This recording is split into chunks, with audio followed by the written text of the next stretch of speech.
ఇది ఎక్కడి కథరో తెలంగాణలో ఉల్టా రాజకీయం నడసబట్టి ఏహే అసెంబ్లీ అనగానే సర్కార్ పరారయ్యింది. పబ్లిక్ తిప్పల మీద చర్చ ఏనిస్తలేదు, సమాధానం చెప్పలే కాదు అప్పించుకుంటున్నారు. దమ్ముంటే అసెంబ్లీ పెట్టుర్రి, మీ సంగతి చూస్తామని ఇన్నేళ్లు ప్రతిపక్షాలు సవాల్ చేస్తుండే. కానీ ఇప్పుడు దమ్ముంటే అసెంబ్లీకి రండి, పబ్లిక్ తిప్పల మీద చర్చ చేద్దాము, మీ సలహాలు కూడా తీసుకుంటామని సర్కారోళ్ళు సవాళ్ళ మీద సవాల్ చేసే కాలం వచ్చే. లేలే అప్పట్లో మేము మైకులు కట్ చేసినట్టు రన్నింగ్ కామెంటరీ చేసినట్టు ఈలిగిన అట్లనే చేస్తారేమోనని మనోళ్ళకి పెద్ద డౌట్.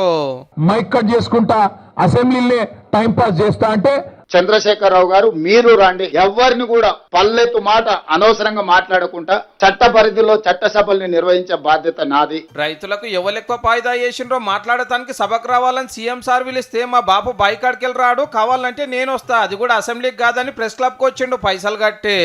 ఎవరు చెప్పింది నిజమో పబ్లిక్ కు తెలవాలంటే ఇద్దరు ఒక్కొక్కడికి వచ్చి చెప్పాలి కదా.